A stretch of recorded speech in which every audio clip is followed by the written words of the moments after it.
All right, hey guys, this is Mike. I am live, and this is Budget Tech Reviews. The topic of conversation today is does your camera or is the camera quality in 2018 does it matter? So I'm just waiting for a few people to jump on here. I just started this live feed here, so give it a moment for a few people to join. Nice. Okay. So again, this video, hopefully I gets a good amount of followers tonight or whatever, and I actually hopefully have better lighting today than I did the other day, which was last night. But again, thank you for watching. Whoever's joining in live, excuse the messy background. Let me let me move over here to the side. So what's up, S Bear? How's it going? So again, the topic for tonight is camera quality important in 2018 as far as for YouTube goes. Okay, so what up, S Bear? I haven't seen you in a while, by the way. If you guys aren't familiar with my channel, S Bear is like one of my biggest fans. So shout outs to you, by the way, S Bear. Let me take a sip of my drink over here. I'm gonna put that on the side because I'm gonna need to drink. S Bear, how's the quality and the picture on my end or on your end? How's it looking so far? Thanks for the shout out. No problem.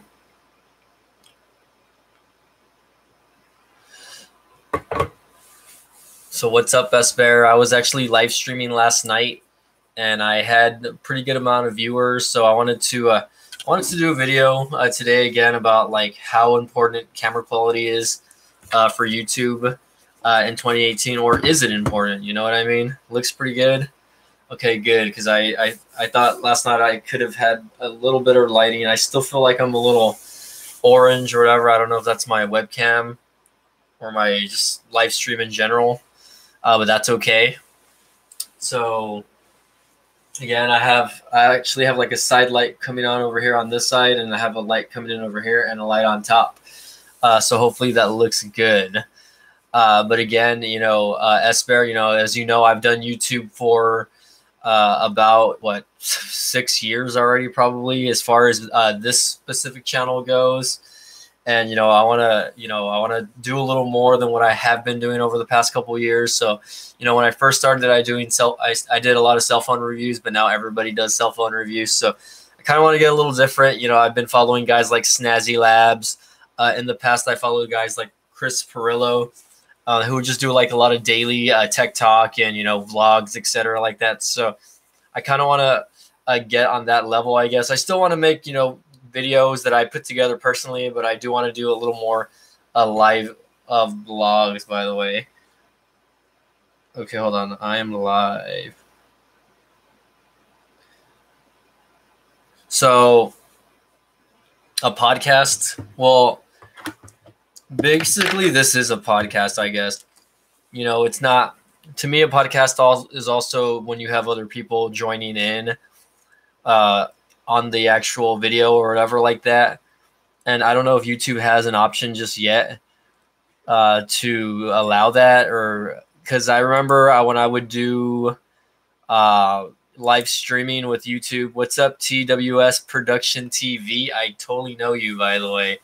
And you should subscribe to that person over there also if you haven't already, by the way. So TWSS Production TV.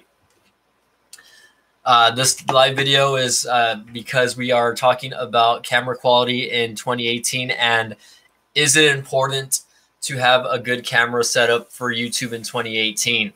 So as you may know, I actually invested in a DSLR earlier in the year. So here's my current setup right now. This is what I use to shoot like my more put together videos or whatever. This is the Canon Rebel SL2, or internationally it is the Canon, I think it's the 200D, if I'm not correct. This is actually the 24mm lens that I have on it, but I do have a few more lenses. I have the stock lens, and I have a generic 50mm lens, which, still actually shoots pretty good B-roll. At least in my opinion, it shoots pretty good B-roll. But For the most part, you know, this camera, it's going to do a lot of different things for the type of person that's using it. So obviously, one, I can take pictures with this. It's not a more professionally sound camera, though. This is more catered towards beginner DSLR users. And by when I say beginner, I mean people that don't really know how to use DSLRs.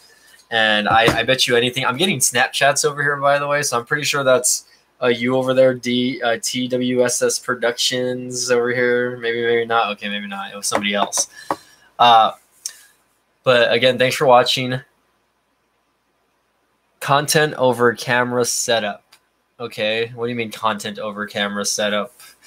Like, do you prefer having good content? S-Bear, you're saying my stream keeps freezing, so I might miss some parts, but I'm here to stay, okay?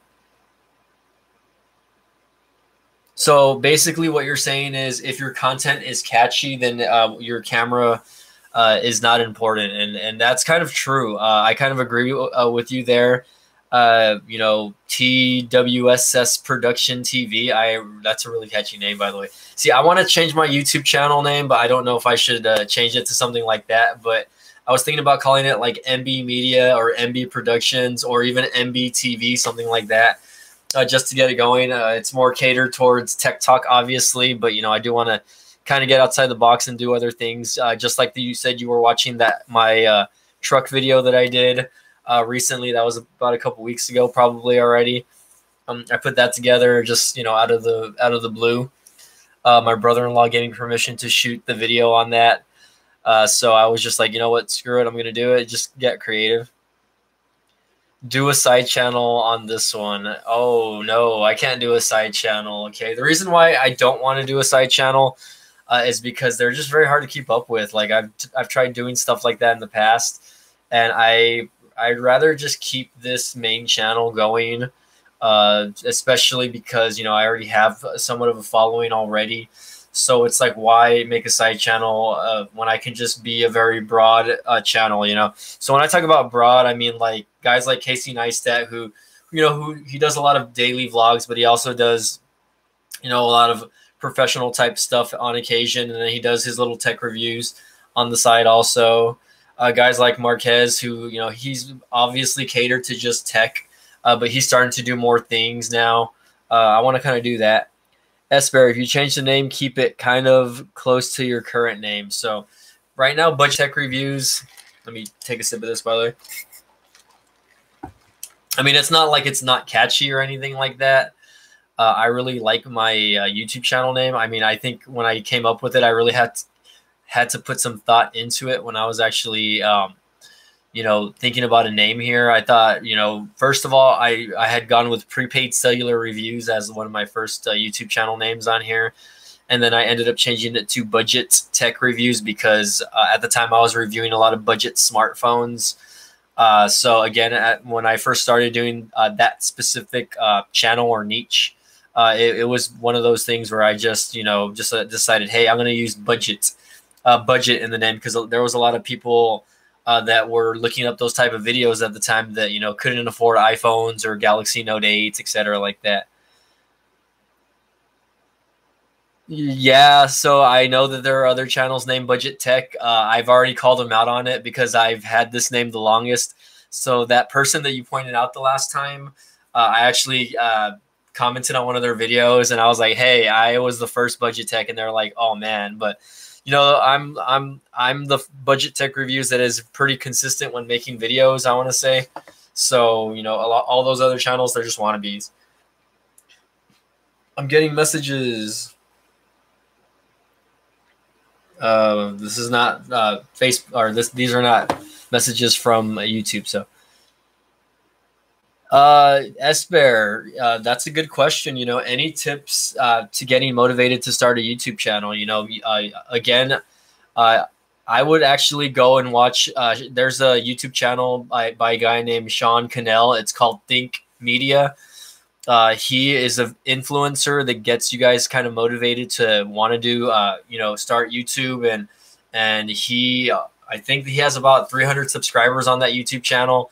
but he posts a lot of good content when it comes to like, you know, the type of things you want to do on YouTube.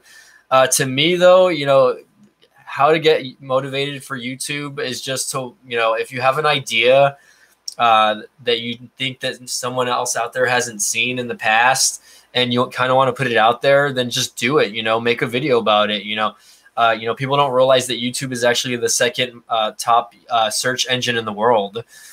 So, you know, I mean, aside from Google, which is, you know, who owns YouTube, you know, a lot of people don't realize that people look up things on YouTube as well. So tutorial videos, people follow a lot of gaming channels on YouTube.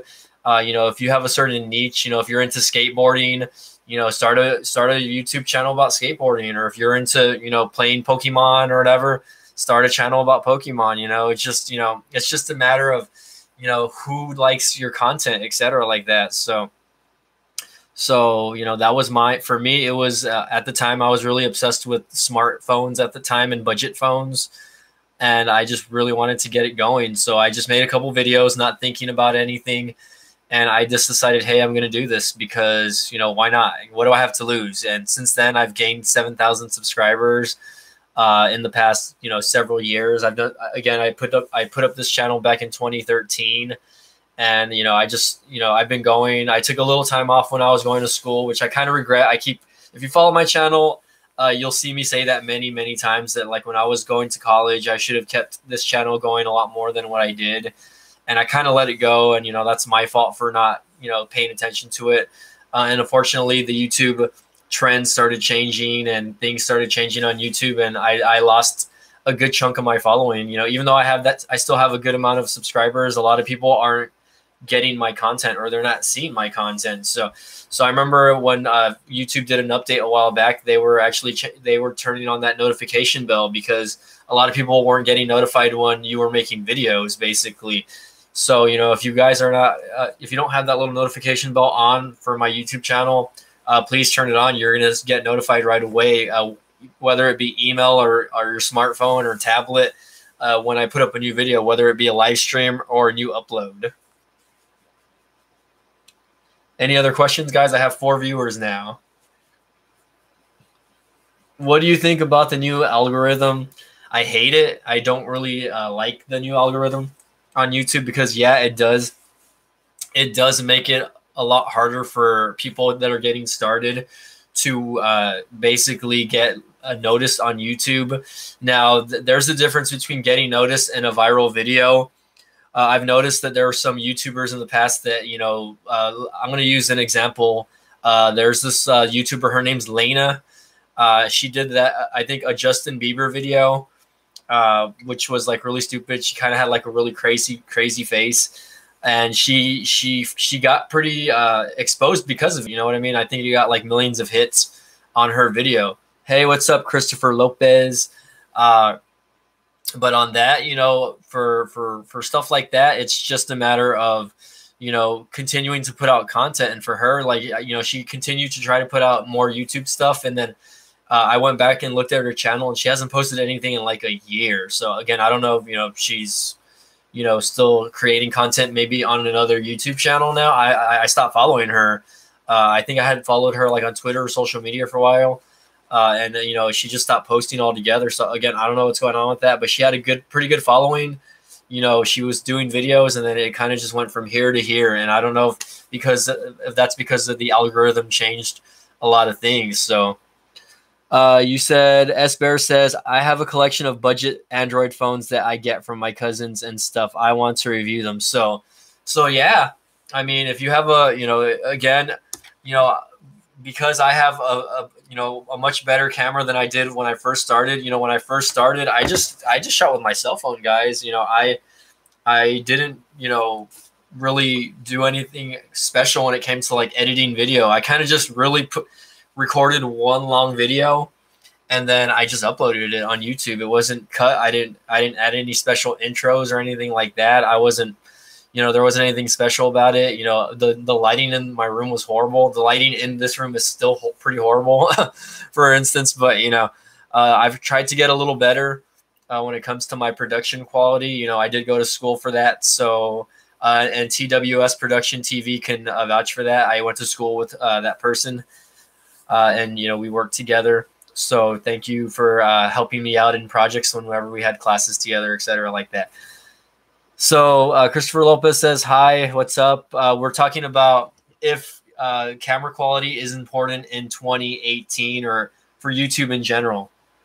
So a collab. I would like to do a collab with actually a local YouTube person from the Rio Grande Valley. So if you're from Texas and you're from the Rio Grande Valley, you want to put something together with me, let's do it. But again, S-Bear, if you're thinking about putting a YouTube channel together, you don't have to go out and spend, I spent about probably a little over $700 for this camera, not including the microphone, not including the, any lenses that I purchased for this. So, if you want to, just start, man.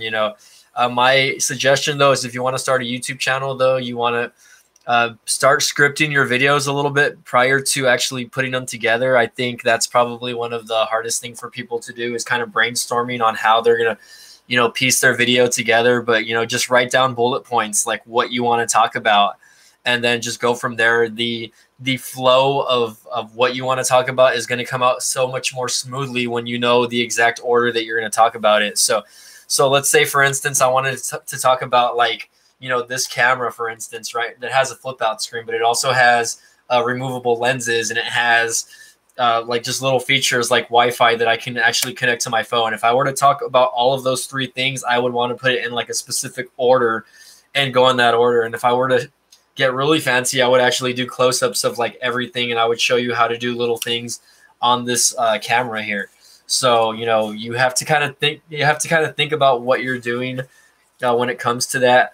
And, I'm hoping that eventually I do become a full-time YouTuber. Right now, I'm just a part-time YouTuber making videos. So I got a Nokia Lumia A30 that shoots in 1080p, and I can use my laptop as a sort of script. So yeah, I mean, if you want to do that, I was actually watching a video from a YouTuber called Snazzy Labs, and this guy does a lot of like Macintosh, videos where he's a huge Mac guy. But he also does other videos as well, and he has probably about 400,000 subscribers. And I just started watching his videos a couple days ago, and I'm kind of like glued to his videos because first of all, I'm super into like building computers and technology in general like that. So he does a lot of customization and stuff to his PCs or Macs, etc., like that.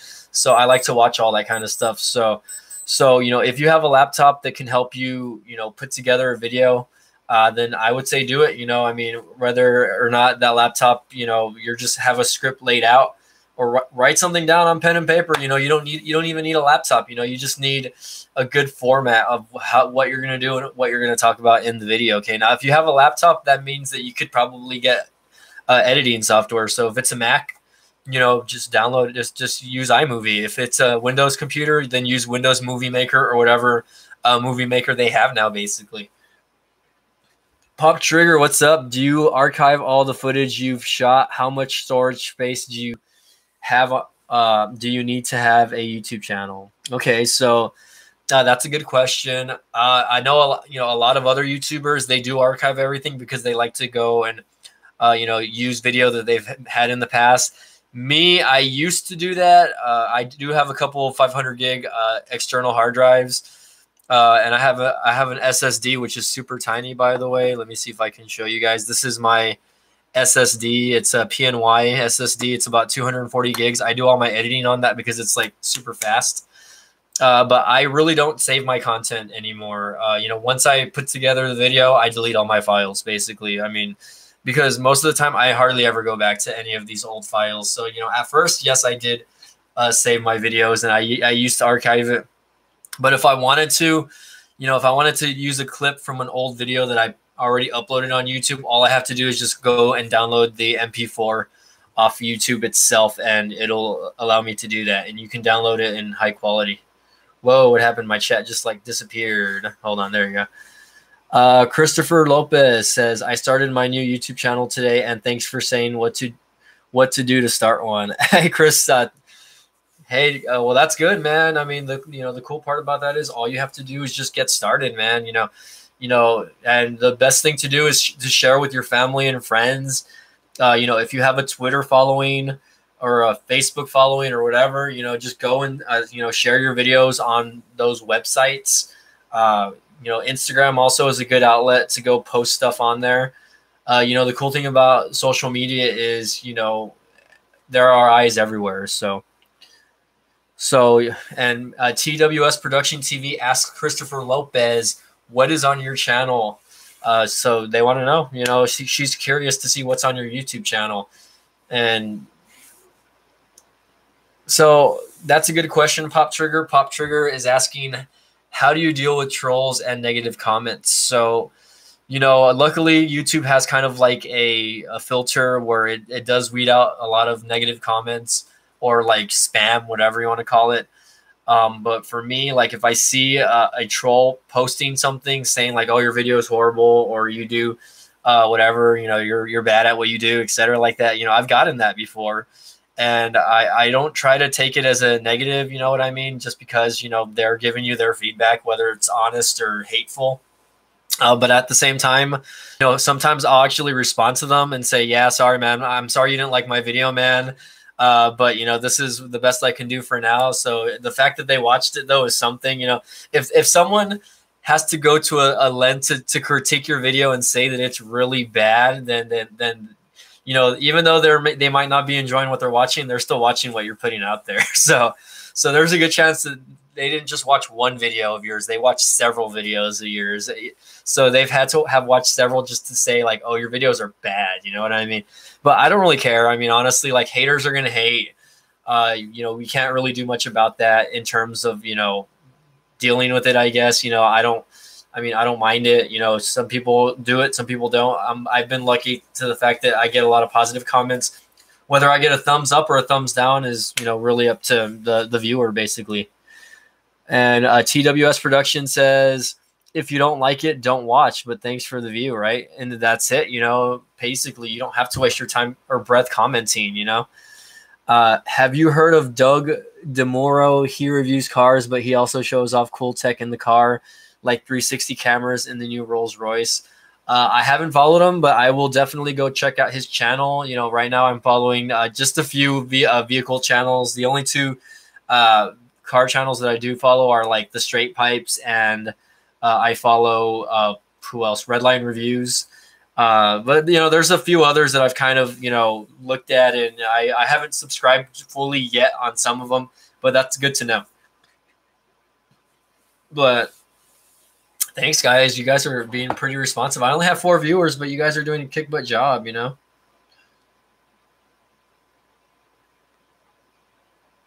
All right. Well, TWS Production says good night. So unfortunately, like, one thing that I do want to start looking at is vehicles as far as reviewing goes. If you guys see one of my last videos, I actually kind of did an overview on a Relatives F-150 XLT.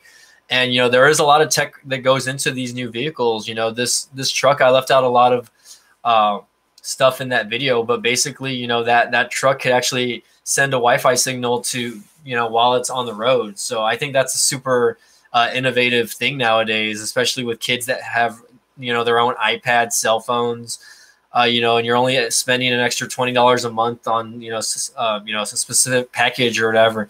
They have Android Auto, Apple CarPlay, etc., like that. To be honest, like out of all the review videos that I've watched, I've watched supercars, luxury cars, standard cars, the one infotainment that I see that's going to probably be the standard within the next 5 years is Android Auto and Apple CarPlay. And if the car has both, then that's going to be a plus, because whether you have an Android or an Apple phone, it's not going to matter. All you have to do is just connect it, or either by wire. And I think now they're doing a Bluetooth connection via Apple CarPlay, so it's good.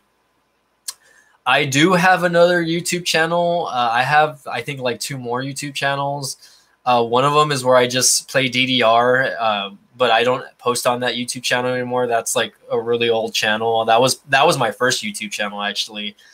It's just a bunch of old videos of me playing Dance Dance Revolution back in the day. And then my other YouTube channel was actually I had started a YouTube channel catered towards wrestling because I'm a huge wrestling fan. And if you guys watch my videos, you can see like I have like wrestling belts in the background. You can see back there I have like pictures of me and wrestlers that I've met. Like the one right there above my head is me and Sting, and I got Scott Hall and Lita. And I actually have other pictures that I just haven't printed. So I do have other YouTube channels, but this is my main one. I have a lot of other fans that ask why don't you start another YouTube channel or whatever. Well, people don't realize how much work it actually takes to do another YouTube channel. If I had a huge following that I had like 100,000 subscribers, and I was catering towards a certain niche at one point where I was just doing videos on that, then yeah, I would do it. But kind of like, if you guys follow me, I want to just kind of get this YouTube channel as broad and wide as I can get it. Esper says, I still like it when the manufacturer puts their own little Easter eggs in the infotainment system, but standards like CarPlay and Android Auto are useful. Yes, they are. So it makes your daily drive a lot easier, especially when it comes to hands-free technology, So I really agree on that. When it comes to using all those little infotainment systems, some of them are horrible. I've seen like a lot of infotainment system review videos that are just not good at all. Very laggy, very stuttery, and there's not a lot of options to do it. So again, guys, I've been actually thinking about reviewing my current vehicle, which is a 2014 Hyundai. I've had it for like 3 years, but the features and functionalities that it does have still kind of play in what is going into vehicles now. It does have Bluetooth. It does have it has XM Sirius radio. It does have a little port where if you plug in your iPhone, it'll like connect it directly to the car and you can actually like play your music, etc. It does have voice commands, etc. like that. So simple features like that make having a car in 2018 go a long way, because again, it's so dangerous being on the road nowadays, especially with cell phones and people just always being on their phones. So having voice command systems or touch screens like that are there in the dash that will keep you from staring down at your phone, etc. like that, has really improved a lot of safety when it comes to vehicles. So yeah, guys, let's go back to talking about what makes if camera quality is important for YouTube, man. I don't know. Have I ever gotten copyright strikes on any of my YouTube videos? The answer is yes. YouTube. I remember when they weren't doing that actually, and then they started doing it probably like a few years back. It was mostly for music, but I remember doing one video where I had like a Halo poster in the background. Like back in the day, I used to have like video game posters in the back of my, whatever, like in my background. And I had a Halo poster and I got hit by a copyright claim because it's like, I guess it was copyrighted material, etc. like that. So it doesn't just have to do with music, it has to do with branding also. So if you guys notice, when I do my videos, I wear a lot of like plain shirts. I try to stay away from shirts that have any type of logos. If you follow guys like Casey or, Peter McKinnon or even MKBHD, you're going to see the same thing. MKBHD, he designs his own shirts now. Casey, he basically just makes his shirts as well. So Peter McKinnon, he wears just a lot of black. So, he doesn't do a lot there. I know, it's pretty crazy. All right, Christopher Lopez. I'm going to go look you up, Christopher Lopez, Steve. So hopefully your YouTube channel goes good, man. Go ahead and follow him, guys. If he started his YouTube channel, so super proud of him for starting his channel. Again, I don't know what it's about, but hopefully he gets it going. He's a beginner, just like I was. Again, I challenge you guys to once I finish this live feed, I challenge you guys to go watch one of my first 5 videos that I have on my YouTube channel.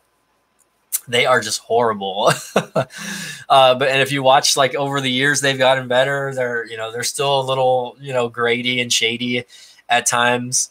But for the most part, I feel like my video production quality has gone a lot better. If you watch in the last 2 years compared to like 3 years ago, you'll see the difference. Okay, but again, guys, I decided to make a purchase on something like this because in the long run, yes, I do want a better quality cinematography when it comes to my videos, whether I do close-ups or, if I want background blur in the background of some video, you can see it with this camera and it looks so much, clear.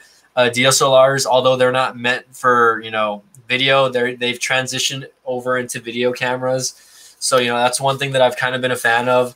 And I remember sitting and watching hours and hours of review videos on DSLRs before I actually purchased one. So that just goes to show you guys that, if you're ever going to, spend money on an expensive camera like this, you really have to know what you're looking for in a camera, and, vice versa. This camera only shoots in 1080p.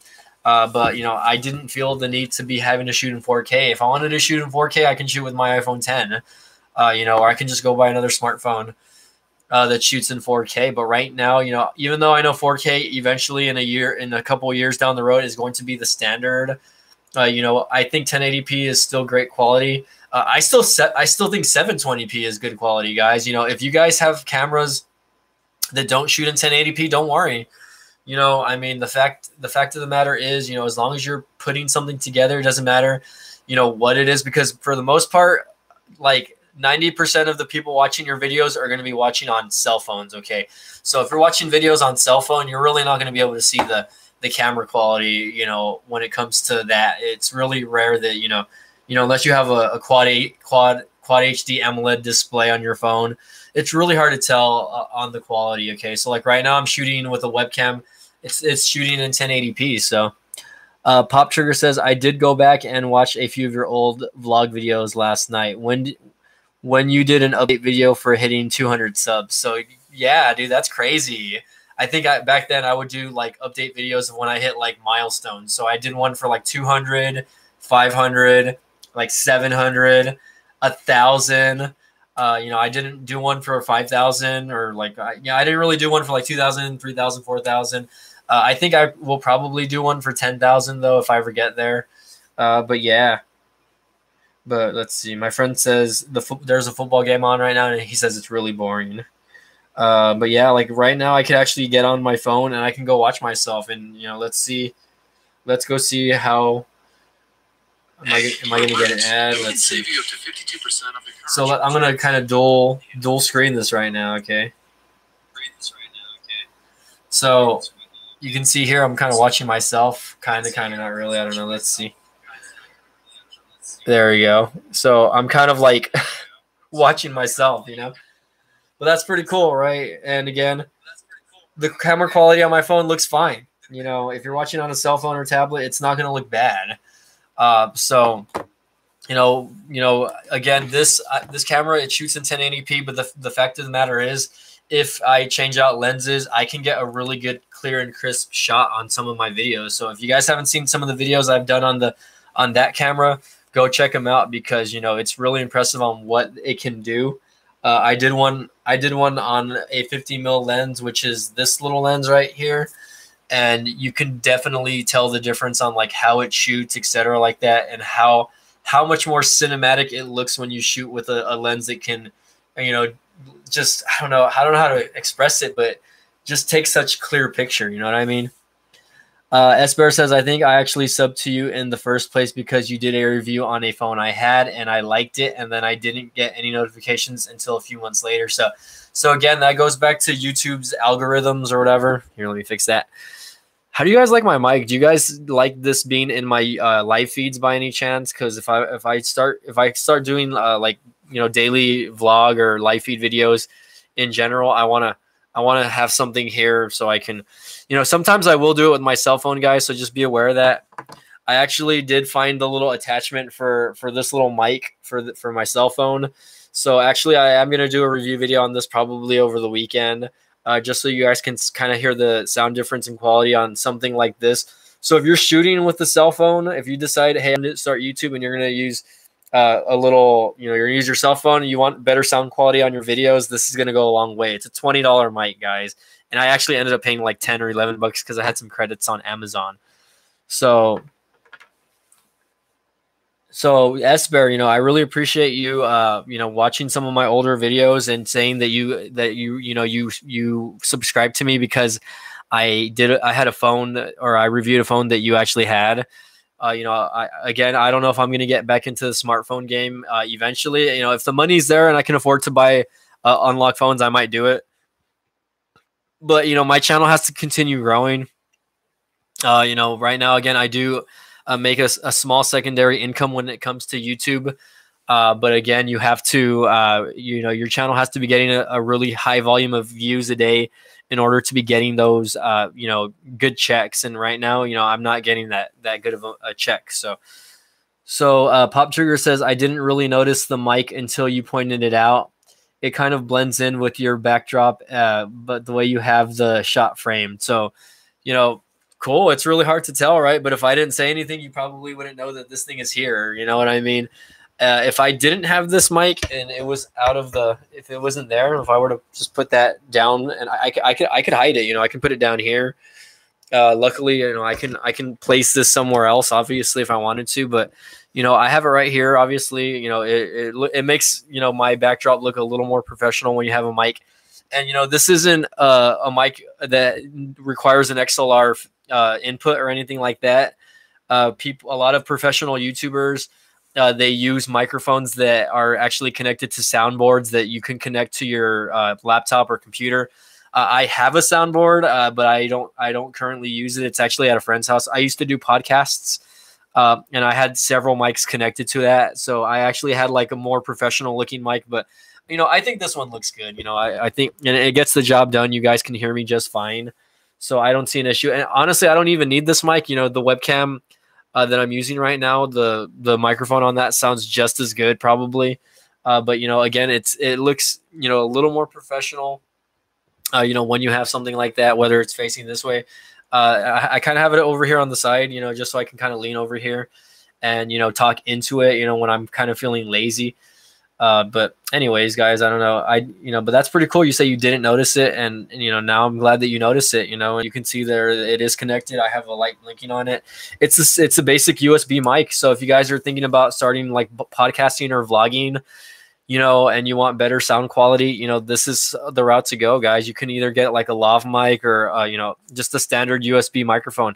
I think I actually purchased this on eBay for like 60 bucks.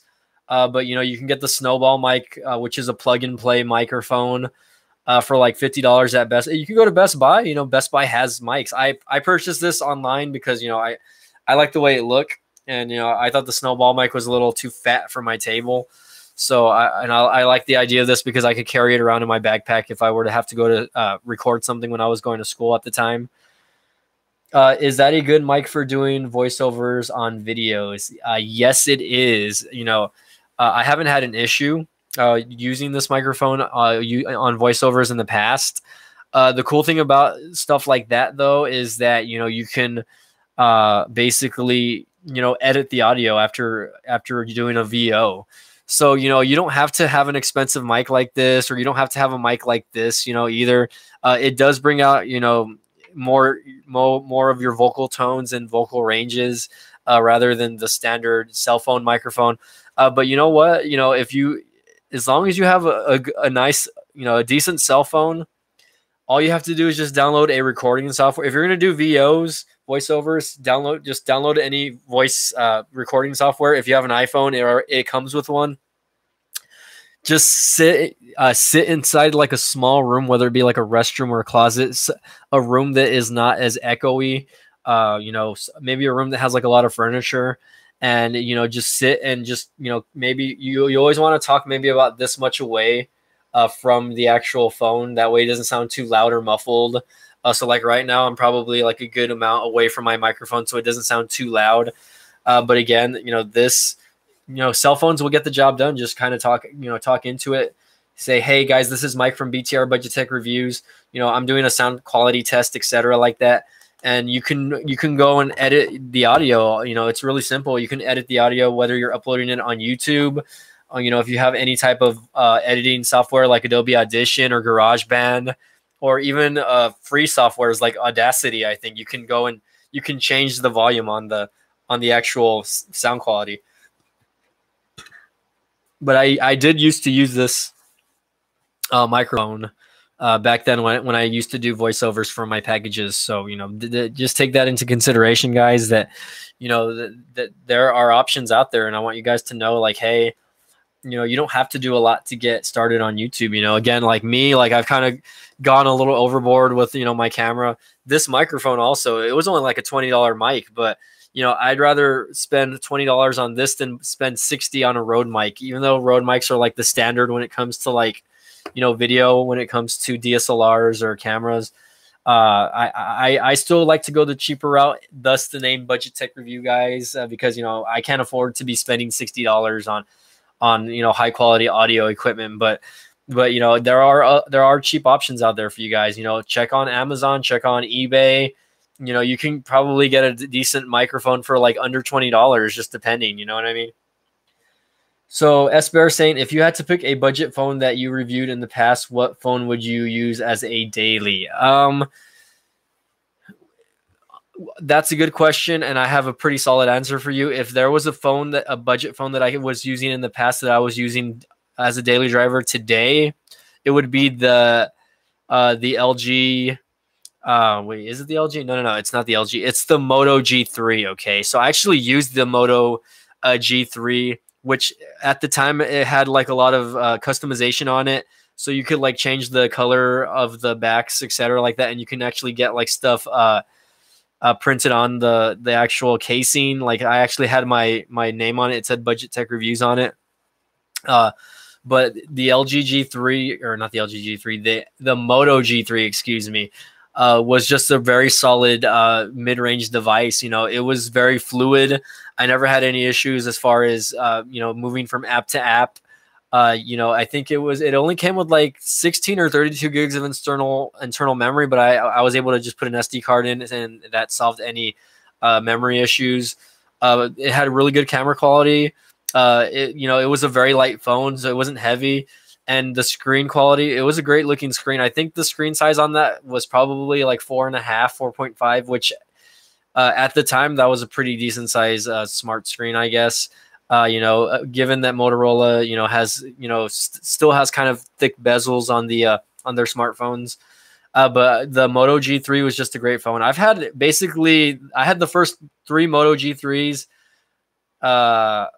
I haven't reviewed the G4, the G5, or the G6. So I do have the Moto E right now. So the Moto E is basically like their new, you know, budget phone. You know, now that they realize that the G series of Motorola has kind of moved up into the mid tier when it comes to, you know, mid-range to lower or mid-range to upper, you know, device, I guess. You know, so if you could have like an LG G6 today, spend the $200-300 on it, and that phone would last you a good few years. Like, and it would get the job done, guys. Whether it be, you know, taking pictures, you know, using it just as, you know, your daily driver, etc., like that. You say, I wanted the Moto G3 so badly back when it was new, but I got a Moto E2 and it was really good too. So, you know, Motorola again has been surprising. You know, now even the Motorola E, there's different variants of the Motorola E's. This is like the most basic Motorola E4 phone you can get. There's like 2 different tiers after this, which is like the one with the fingerprint sensor, and then the Moto E4 Plus, which is like the bigger size with the fingerprint sensor and all that, and like better camera, etc., like that. Same thing with the Motorola G series. Like that's, you know, it's one thing that I kind of like and then I kind of don't like. I'm not a fan of like, you know, their Moto G Play series, and then, you know, the Moto G6, like the actual like good phone version of it. I kind of don't like the fact that they started doing that after they started rolling out the G4 and on. It was not something that was catered to me as a budget phone anymore, because they were charging like, I think $300 to like $600 or $300 to $500 on those phones. Given again, guys, that that's still relatively cheap for a smartphone in, you know, 2018 or 2017. You know, you can go back a year. But you know, now it's like, you know, I remember purchasing the first Motorola G phone for $100. It was like 90 bucks when I bought it. The G2, I think, was $150, I believe, 149 or 139 when it came out, and it was that price unlocked. And then the Motorola G3, it moved up in price. I think the base price on it was like 179, but if you wanted one with extra memory, you had to pay like an extra like $30 to $50 or something like that. So it went up, but it was still relatively cheap for its time. But now again, you know, if you were to look up the Motorola, you know, G6 or even the G5s are still expensive. You know, they're $300+ phones. And to me, that's not cheap anymore. You know, if you're looking to save money.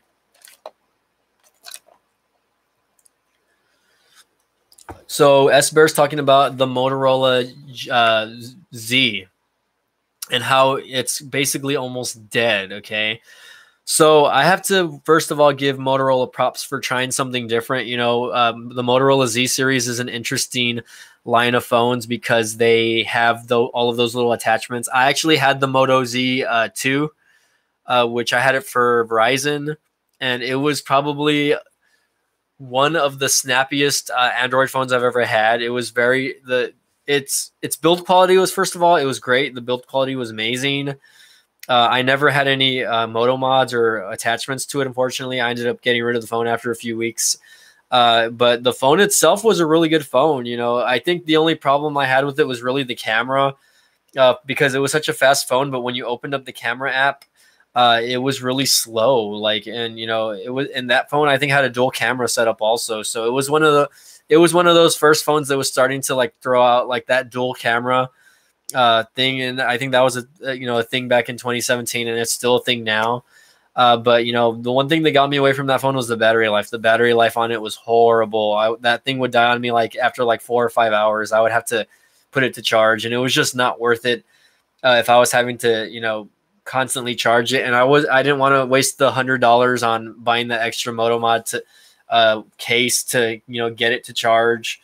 So I was like, no, you know, I returned it within the grace period of having the phone, and that was it. So, S Bear's replying to Pop Trigger saying that he thinks that you can start a YouTube channel with a decent phone. So yeah, you know, you can. I mean, honestly, anything that shoots above 720p, even like the older smartphones, guys.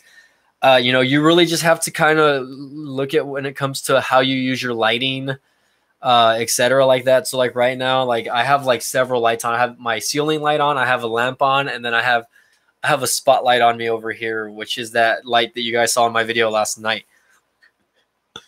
But you know, those are all, you know, little things that you guys can do to improve your videos. You know what I mean? So, you know what? Yeah.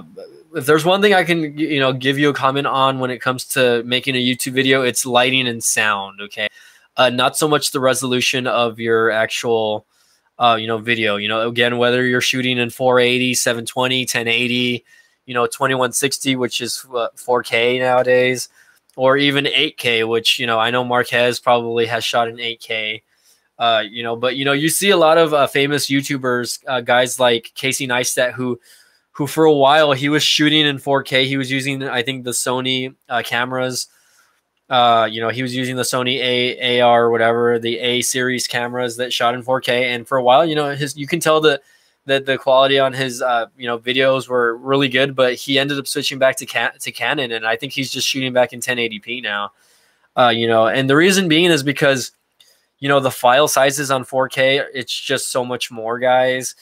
So the editing process takes a lot longer also when you're shooting in 4K. So, you know, right now 1080p, you know, it's still the standard in my opinion. You know, now if you watch a series on Netflix and Hulu, you know, a lot of these, you know, professional production companies are shooting all of their stuff in 4K because, you know, again, it's basically the standard now. But at the same time, you know, do you really need 4K for YouTube? You know, I mean, unless I'm actually like filming something like that's very cinematic, like what Peter McKinnon does with what guys like Matty Hajopa, aka Travel Feels. You know, if I'm shooting very cinematic shots, then you want to have that higher resolution. But again, right now I'm very content on just shooting with my my Canon SL2. Shoots great video in 1080. It has a lot of good functions that I need in a good camera for 2018. And that's a camera from last year. I'm sure they're going to update it with an SL3, etc. And Canon and technology is just going to continue to grow, guys. It's not like they're not going to continue to update their stuff. Canon is getting better and better on their cameras. I think Sony has kind of geared their cameras more towards video production right now, rather than photography. But a lot of YouTubers, they use Canon because of their color science in their cameras. The how your face looks. It has a auto face detection, so your face never goes out of focus. It has very good color grading when it comes to your skin tones, and that's why people really like to use Canon opposed to Sony. So Pop Trigger says, how do I come up with ideas on video? So like this, I was just sitting around at home, and I was actually watching YouTube videos before I was actually I went on live. So when you ask me how do I come up with ideas on videos, I kind of just I rub off ideas from other YouTube channels, but I also think about like, hey, what haven't I done on my YouTube channel? Okay. So right now, like I was actually thinking about doing a video on that little microphone attachment that I had, which I purchased again for like $20 off Amazon. I don't remember. I don't know what I did with it. But it's nighttime, and I really didn't feel like putting together a video. So I was like, let me just go live and let's talk about like camera quality and what's important, if it's important to the rest of YouTube out there. So I'm glad that I've been able to talk to you guys about like the importance of camera quality, and not just camera quality but sound also. I think sound is super important when it comes to video. But I mean, camera quality, it is to some YouTubers a must. Like I've seen video guys like Peter McKinnon who shoot his vlogs at home or in his studio. He uses the Canon C200, dude. That's basically like a film camera. You know what I mean? Same thing with guys like Maddie. Marquez uses a Red. He uses a Red. I don't know what brand of Red camera he uses, but that's like a $50,000 camera. A lot of other YouTubers, they use the C200 though, which is like one of Canon's best cameras. But other YouTubers, again, if you want to get a little more pro grade, you want to get a DSLR. But again, anything that has a camera on it, it will work. It's not hard to come up with ideas. You just really have to, you have to think of something and then, put it on paper if you have to. Say, hey, this is what I'm going to talk about today. And again, if you start getting the following because of it, cool.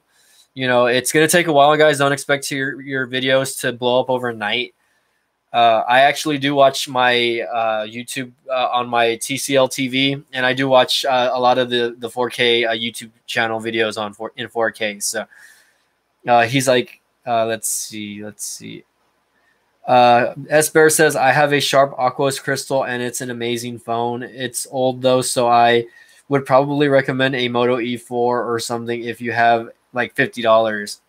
I wish it had NFC or Qi wireless charging. So you have to look at stuff like that when you're making videos, and how important stuff like that is to you. You know what I mean? Because if it's important to you, it's going to be important to other people. So you could make a video solely just on like the Moto E4 and why Motorola should have put Qi wireless charging in it, or why again they left out NFC. A lot of phones still don't have NFC, guys. Yes, a lot of the flagship devices do have it, but I remember having NFC phones back in the day, and it was rare that I ever used NFC, that capability. It's really only when you have a device that you want to touch to another device to transfer pictures or files, etc. like that. It made it a little quicker. Some Bluetooth devices have NFC, so if you want to match up your phone with a pair of headphones or something like that, like all you have to do is just touch it and then that's it. You know what I mean? In fact, I'm not sure if these headphones have NFC or not, but I do have devices that have labeling that say NFC on it. So, you know, it really just depends, but you know, you can make a whole video on it. You know, if you follow guys like Rob or CV Tech, you know, they talk about that stuff all day. You know, like Rob can just talk about like Motorola phones all day, and you know why Motorola, what Motorola is doing wrong, etc. Like that. I mean, I can talk about, you know, what they're doing good, what they're doing right, and what they're doing wrong in their cell phones. What your favorite feature about a phone is, and just get that going. So you put, do you watch YouTube on your 4K TCL TV, and do you think it's worth picking up? I definitely do think it's worth picking up. You know, I watch TV on this every day, not just YouTube, but you know, the reason why I love it, it's not because of the, you know, the 4K or anything like that, but I really enjoy watching, using the Roku app. Basically, it's just like, you know, a TV that has apps on it. So I use YouTube, I use the Spectrum TV app. I have Netflix, I have Hulu, and it's really easy to go back and forth from app to app. You know, it's very simple to use. So, you know, you have to look at what you're going to use the TV for, not just because it has good resolution, because they have cheaper TVs. I paid, I think, almost $400 for this TV. It was on sale at the time. But, you know, this TV is a lot. Right now it's at $398 at Walmart, and it's probably a little cheaper on Amazon. So I only have one viewer, man. What's going on? No one wants to watch me anymore. So at least, you know, I'm glad I got like a good viewing going for a while tonight, guys. You know, so I really hope that you enjoyed my video. Pop Trigger or Esper, I don't know who's watching, who's left, I don't know. I might end the video soon unless you guys have any more questions, though. Shoot, my voice is getting dry. So Esper says, sorry, my computer is lagging out. So, oh, and look, now I have like 4 viewers. That's good. So I definitely think the TV is worth it. But at the same time, you know, it's, you know, don't go and spend like $400 on a TV if you don't have the money, you know, if you can compromise, honestly, like you don't need a smart TV nowadays, because Roku sells like those little Roku players that you can just plug in the back. And it does the exact same thing. I actually bought a Roku player for one of my older TVs in my parents' living room. And it's just, you know, it makes that regular old, you know, 32-inch TV into a smart TV, basically. So you don't have to buy a smart TV. If you already have a TV, you know, if you already have a 40 or 50-inch TV and, you know, it's not a smart TV, don't think that you have to go out and buy a smart TV, you know, just because, you know, those little things, that I paid, I think 30 or 40 bucks to make that it work. And it uses Wi-Fi. It works over Wi-Fi. So, you know, if you have a good Wi-Fi connection, you know, you plug it in and you'll be set. You know, it has all the same functions that this TV has right here. Basically, it has all the apps. You know, it has the same, you know, functionalities that this TV has, and I only paid $30 for that. So again, I basically converted my old, you know, 32-inch Magnavox TV into a smart TV, you know, just by purchasing one of those little things. And I could have made a video about that, but I didn't. You know what I mean? So shout out to Wendy's Cup, LOL. Oh yeah, hold on, let me move that. I don't want to get hit by any copyright infringement over here, okay? You never know. Wendy's might sue me for having their product in my YouTube video. So shout out to Wendy's Cup. Do you prefer that over Whataburger? I hear Texans really hype that up, and it says it's better than In-N-Out. So I've never had In-N-Out to compare. I think the closest In-N-Out burger is in Austin, Texas, or maybe even San Antonio. I live in South Texas, which is like at the very bottom tip of Texas, basically the border of Mexico. So I can't compare. You know, I've heard a lot of good things about In-N-Out. The one day I'll try it and I'll let you guys know. There's one thing I can tell you is Whataburger is, you know, it is a Texas thing. It is expanded. I think there are some in like Florida and like some of the bordering states like New Mexico and Arizona. But you know, Whataburger, it's just, you know, it's just a nice, you know, foot dive to go hang out at and enjoy a burger. The burgers are great. I can't complain. Like, I mean, it's a little pricey in my opinion. But you know, I really enjoy going to Whataburger. I try to not eat there that many times because I do actually work right next to Whataburger and I can walk to it. So there's days where I just literally walk to, when I'm on my lunch from work, I will walk to Whataburger and I'll just go eat there. It's delicious. But I'll spend a lot of money. Esper, if you're taking off, I will see you. So Esper, you have a good night. If you have to take off already, man, sorry, man. Time to update that laptop though, man, or or get yourself, you know, start watching me on, you know, the YouTube app on your phone. You can still watch us live, man. That's the cool thing about technology, guys. Like, you know, 5 years ago, I wasn't able to watch you guys on my, you know, a cell phone, and now you can just bust out your cell phone and watch somebody that's doing a live feed, and you can chat with them and be interactive with them. Again, normally I do my live videos on my cell phone, but, you know, because I have this webcam, I decided to make use of it and start using it a little more. So hopefully, you know, I make a little more use of it, and we'll get that going for you guys. I mean, I don't know. But I don't know. Any more questions for you guys? I don't know. It's getting late. It's about almost 1 in the morning here, and I'm thinking about sitting back and watching some more YouTube videos before I decide to get in bed. I have a 3-day weekend, so I will make the announcement for that Bluetooth headset for the winner tomorrow. I'm probably going to do it around maybe lunchtime or maybe in the mid-afternoon. We'll see. We'll see if I'm not busy doing something in the afternoon. But I am going to make that announcement. So far, I've only had like 12 people enter that raffle for the headphones. So only out of 7,000 people who subscribe to me, and I even advertised it on all my social media accounts. I advertised it on Twitter, Facebook, whatever. I even promoted it on Facebook pages, and I only had 12 people that actually went through with messaging me and getting, oh, actually no, 14 people, excuse me, and entering that contest. So 1 out of those 14 people is going to get very lucky, and they're going to be the winner of that Bluetooth headset. Okay, so hopefully next time I have more. I think, you know, the last time I did a giveaway, I think I had maybe like 50 to 100 people that entered. So it was a lot more, obviously, but, you know, really just depends on your following. So, you know, again, I don't really have a huge following. Like, even though I have 7,000 subscribers, you know, I don't have, you know, my videos don't hit 1,000 views instantly. You know, my videos take time to gain views. And, you know, if they have less than 100 views, it's because the only really people that are watching are the people that, you know, are subscribed to me. You know, again, I don't know if it's YouTube's algorithm that kind of plays a factor in that, you know, because I could add all these tags and whatnot, but at the end of the day, you know, if YouTube isn't trying to expose my video, then who's going to see it? And that's why I always ask my YouTuber friends to share my videos, like them. You know, if you have a Twitter, share my videos, man. Like, share with your friends. You know, I'm a pretty down to earth guy. You know, I'm just like everybody else. I like to say, I don't judge too hard.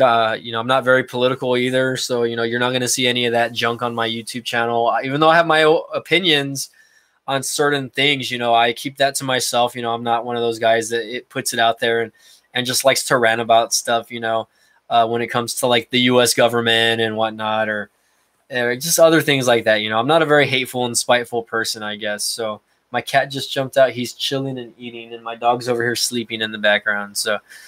So guys, any more questions? I think I'm about to get off. I only have like 2 viewers now, so it's getting late over here on my end. I think I want to sit back and maybe watch some Hulu or watch some Netflix before I go to sleep, or just get back on YouTube and watch some videos. And if you guys are, you know, still following me, go and watch my older videos. You know, go see how bad they are. You know, I don't know if I have any live streams. I think the first live stream I did was like maybe like a year or 2 ago on this channel, when YouTube enabled that, and it wasn't great. But again, you know, YouTube used to do live streams through events with Hangouts, with their app called Hangouts. Now, I don't think Hangouts is a thing anymore, but I'm very glad that YouTube has a thing now where I can chat with you guys and I can see all your chats over here on the side. It wasn't like that before. So the fact that I'm able to live stream now and be as interactive with you as possible, it makes this just like so much simpler for me to get more content out to you guys. So you're going to watch my Final Fantasy VII playthrough after this. You know, I've actually been thinking about playing that. I haven't touched it since I've done the last video. I think the last area I left off was actually me leaving the gold saucer. So that in itself, you know, I have put video games on the back burner again a little bit. There's days where there's times in my life where I'll be playing video games and I'll play it like for a good solid month, and then I'll just stop playing completely. It just really depends. I do play with my nephews when they come over. You know, they're pretty big video game junkies. They're super into Fortnite. I can't get into Fortnite though. But you know, I like old games like Final Fantasy, Halo. You know, I'm like a Call of Duty guy also when it comes to like the older Call of Duty games. You know, probably will get Black Ops 4 when it comes out. I don't know if I'm going to get it for the PS4 or for the Xbox. You know, I have my nephews have both systems, so I don't know. I'm going to end up probably playing it with both of them, though, hopefully. And we'll see how that goes, guys. But anyways, guys, I think I'm going to end the video tonight. You know, if you like this video, again, please give it a thumbs up. You know, and again, guys, what's good for you in 2018 when it comes to camera quality? Okay, is it important to you? You know what I mean? Should it be important to you? You know, that's one thing that, you know, again, this video topic was about, and I'm hoping that, you know, you guys took my advice or, you know, any recommendations or anything that I said about video cameras or camera quality in general and take that to heart, you know, especially if you're going to get started on YouTube one of these days. So again, guys, this is Mike from Budget Tech Review signing off. Pop Trigger, S Bear, everybody else watching, I will see you guys tomorrow. I will probably live stream the winner of the actual headphones just for a little bit, and we'll get that going, guys. So again, good night, and we'll see you tomorrow. Okay, bye-bye.